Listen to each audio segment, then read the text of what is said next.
ਕਾਨੂੰਨ ਦੀ ਹੁਕਮਰਾਨੀ ਤੋਂ ਬਗੈਰ ਕੋਈ ਸਮਾਜ ਅੱਗੇ ਨਹੀਂ ਜਾ ਸਕਦਾ। ਅਸੀਂ ਜਦੋਂ ਮੁਸ਼ਾਹਿਦਾ ਕਰਦੇ ਹਾਂ ਦੁਨੀਆ ਦੇ ਸਮਾਜ, ਤੇ ਅਸੀਂ ਦੇਖਦੇ ਹਾਂ ਜਿਹੜੇ ਸਮਾਜ ਬਹੁਤ ਤਰੱਕੀ ਯਾਫਤਾ ਨੇ ਉੱਥੇ ਕਾਨੂੰਨ ਦੀ ਹੁਕਮਰਾਨੀ ਬੜੀ ਸਟਰਾਂਗ ਹੈ। ਕਿਆ ਤੁਸੀਂ ਸਮਝਦੇ ਹੋ ਕਿ ਸਾਡੀ ਸਟੇਟ ਦੇ ਵਿੱਚ, ਸਾਡੇ ਸਮਾਜ ਦੇ ਵਿੱਚ ਵੀ ਕਾਨੂੰਨ ਦੀ ਹੁਕਮਰਾਨੀ ਹੈ? ਨੰਬਰ 1, ਅਗਰ ਨਹੀਂ ਹੈ ਤੇ ਕਿਉਂ ਨਹੀਂ?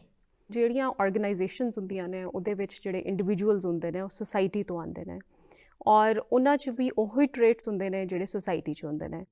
ਅਸੀਂ ਵੀ ਉਸੇ ਸੁਸਾਇਟੀ ਦਾ ਹਿੱਸਾ ਹਾਂ। ਜਦੋਂ ਸਾਡੇ ਕੋਲ ਰਿਕਰੂਟਮੈਂਟ ਹੁੰਦੀ ਹੈ, ਸਾਡੇ ਕੋਲ ਲੋਕ ਜੁਆਇਨ ਕਰਤੇ ਨੇ ਐਜ਼ ਪੁਲਿਸ ਆਫਿਸਰ, ਤਾਂ ਉਹੀ ਟ੍ਰੇਟਸ ਲੈ ਕੇ ਉਹ ਇਸ ਆਰਗੇਨਾਈਜੇਸ਼ਨ ਵਿੱਚ ਆਉਂਦੇ ਨੇ। ਬਿਲਕੁਲ ਠੀਕ।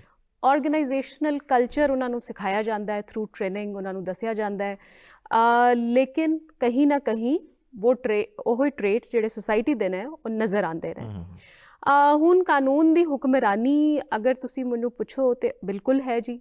ਠੀਕ ਹੈ। ਉਸ ਕਿਸ ਹੱਦ ਤੱਕ ਹੈ, ਉਹਦੇ 'ਚ ਜਿਹੜੀ ਰੈਜ਼ਿਸਟੈਂਸ ਹੈ ਉਹ ਕਿਸ ਵਜ੍ਹਾ ਤੋਂ ਹੈ, ਇਹ ਜਿਹੜੀ ਸੁਸਾਇਟੀ ਹੈ ਉਹਨੂੰ ਤੁਸੀਂ ਅਲੱਗ ਨਹੀਂ ਕਰ ਸਕਦੇ। ਜਿਹੜੀ ਇੰਟੋਲਰੈਂਸ ਹੈ, ਚਾਹੇ ਉਹ ਰਿਲੀਜੀਅਸ ਹੋਏ ਚਾਹੇ ਐਥਨਿਕ ਹੋਏ, ਉਹ ਨਜ਼ਰ ਆਉਂਦੀ ਹੈ। ਉਹਨੂੰ ਕਿਸ ਤਰ੍ਹਾਂ ਕਰਬ ਕਰਨਾ ਹੈ, ਕਿਸ ਹੱਦ ਤੱਕ ਕੀਤਾ ਜਾ ਚੁੱਕਿਆ ਹੈ, ਉਹ ਜੋ ਸੁਸਾਇਟੀ ਇਵੋਲਵ ਕਰਦੀ ਹੈ ਉਸੇ ਤਰ੍ਹਾਂ ਕਾਨੂੰਨ ਦੀ ਜਿਹੜੀ ਹੁਕਮਰਾਨੀ ਹੈ ਉਹ ਵੀ ਤੁਹਾਨੂੰ ਸਟਰੋਂਗ ਨਜ਼ਰ ਆਉਣਾ ਸ਼ੁਰੂ ਹੋ ਜਾਂਦੀ ਹੈ।